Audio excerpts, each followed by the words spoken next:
Voilà l'exercice 4. Il nous parle de certains mollusques euh, qu'on le nomme les redustes. Ce sont des mollusques bivalves. La découverte de ces fossiles a permis de repérer des changements dans ce groupe animal. Donc, il y avait un changement, une variation dans la forme de ces, je dirais, des fossiles, de ces mollusques de ces redustes. Donc, le document ci-dessous représente le nombre d'espèces dans chaque famille de redustes à un temps donné. Question 1. Dégagez les différents groupes de redustes fossiles en fonction de leur durée d'existence. Donc, ils nous ont demandé de dégager, de déterminer les différentes formes de redustes, mais qu'est-ce qu'on doit déterminer, mes chers étudiants? On doit donner deux réponses. On doit déterminer les différentes formes de redistes en fonction de quoi? De leur durée d'existence. Donc, c'est facile. D'où on va dégager ça? De document 1, comme vous voyez. Le document 1, qu'est-ce qu'il représente? Attendez, je vais vous faire rapprocher un petit peu le document. Donc, il est bien clair, la photo. Donc, voilà. Donc, qu'est-ce qu'il représente le document A? Elle représente le renouvellement et l'évolution du groupe de redustes au cours des temps géologiques. OK? Donc, ça, c'est le temps géologique en millions d'années, allant de moins 160 millions d'années jusqu'à moins 60 millions d'années. Et comme vous voyez, là, ils nous ont donné les périodes, période A, période B, période C, période D et les formes de redustes. Voilà, je fais agrandir la photo pour que vous puissiez regarder avec moi. Donc, on va tout d'abord déterminer combien de groupes de redustes on a. Donc, si vous voyez avec moi, on a le premier groupe, c'est les dicératides. On a deuxième groupe, les caprotinides. On a les troisième groupe, les caprinides. C'est 3. Voilà le quatrième, hypuridite. Et voilà le cinquième, radiolitide. Donc, combien de groupes? On a 5 groupes. Donc, هنا ما كاينش مشكل. On a déterminé qu'on a 5 groupes. Qu'est-ce qu'il nous reste à déterminer? La durée d'existence. Donc, l'étendue du temps. Donc, si je veux commencer par les dicératides.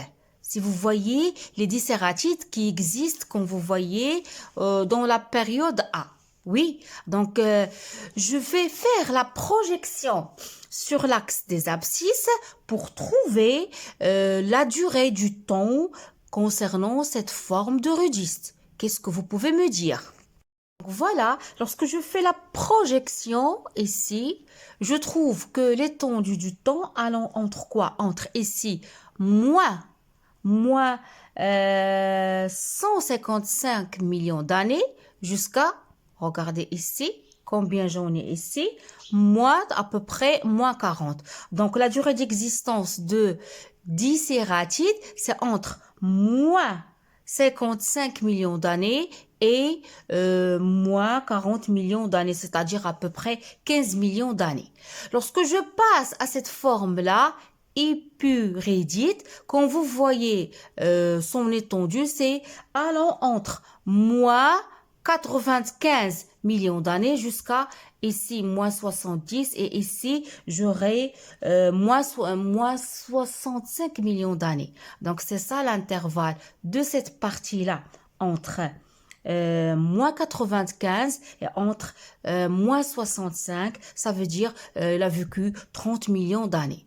Lorsque je passe les caprotinides, donc comme vous voyez, ils ont une grande expansion, une grande étendue. Donc allons entre quoi et quoi? Entre donc, si vous voyez avec moi, les caprotinides, leur étendue allant entre moins, ici, c'est moins 145 millions d'années, jusqu'à, qu'est-ce que je peux dire, jusqu'à ici. Lorsque je fais la projection ici, c'est moins 65 millions d'années, c'est-à-dire une très grande durée de vie. pour cette forme de rudiste. Lorsque je passe, qu'est-ce qu'il me reste? Il me reste les radiolithides et ça. Donc les radiolithides, mes chers étudiants, si vous voyez ici, c'est entre, je fais la projection, je vous trouvez moins 115 millions d'années. Lorsque je fais la projection ici, c'est moins 115 millions d'années. Jusqu'à combien? Lorsque je fais la projection ici, c'est moins 65 millions d'années, c'est-à-dire ils ont vécu à peu près 50 millions d'années.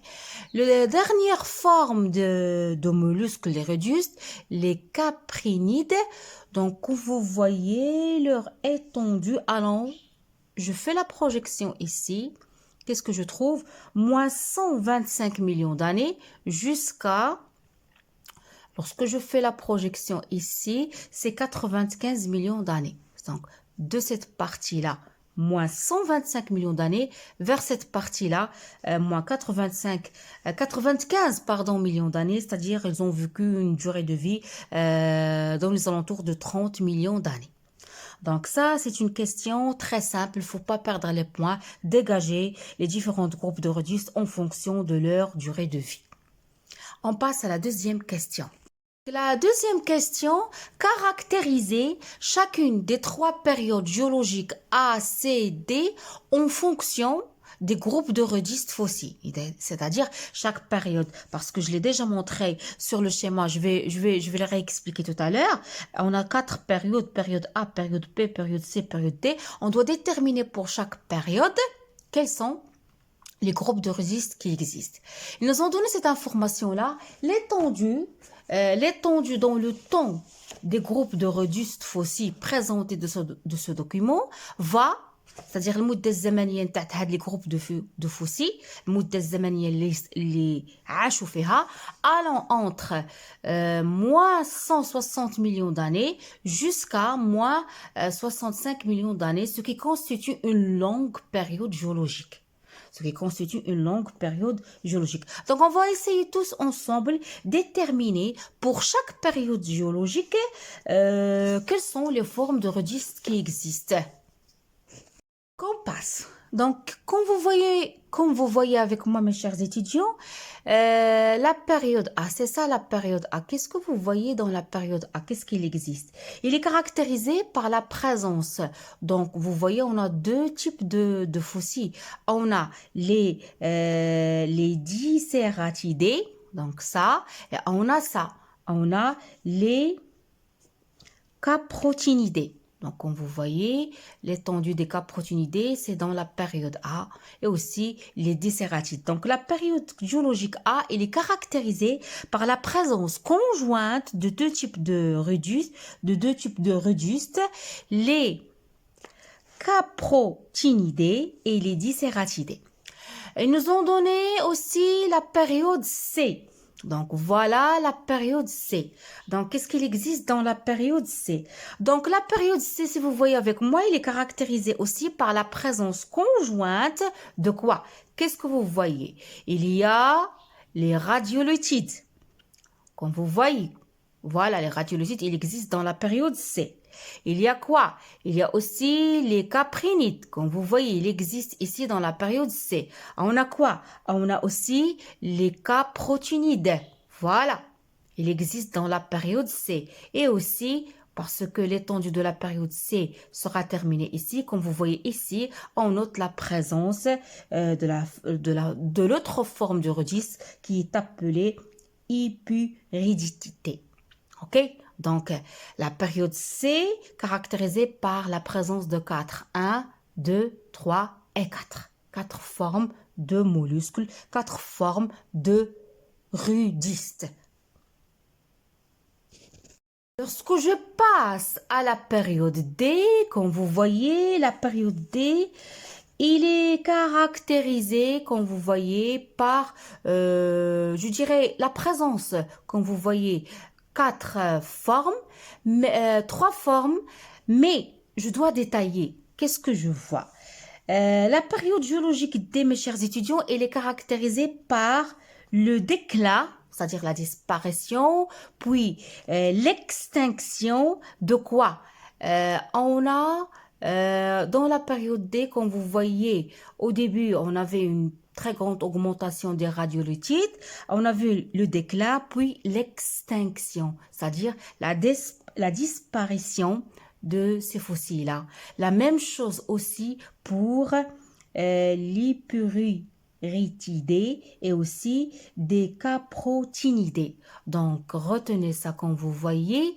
La période D, elle est caractérisée par le déclin, puis l'extinction de ces trois formes de mollusques, de ces trois formes de rudistes. La question 3, ils nous ont demandé de justifier pourquoi les rudistes constituent quand même de bons fossiles stratigraphiques. Mes chers étudiants, on se pose la question, un bon fossile stratigraphique, c'est quoi? Un bon fossile stratigraphique, c'est un fossile qui est caractérisé par une courte durée dans le temps, puis une large répartition géographique. Donc, pourquoi on se pose la question, pourquoi les rudistes constituent quand même, malgré tout ça, qu'est-ce qu'on a vu? On a vu qu'il y a variation des formes de rudistes. Mais pourquoi, malgré ça, on les constitue de bons fossiles stratigraphiques? Donnez-moi une justification. Mes chers étudiants, effectivement, pourquoi les rudistes constituent quand même de bons fossiles stratigraphiques? Parce que ils sont de bons fossiles stratigraphiques car ils ont connu de grands changements, comme vous voyez, des variations, je veux dire une évolution. Ils ont connu des changements, ils ont connu des variations, ils ont connu une évolution de leur forme.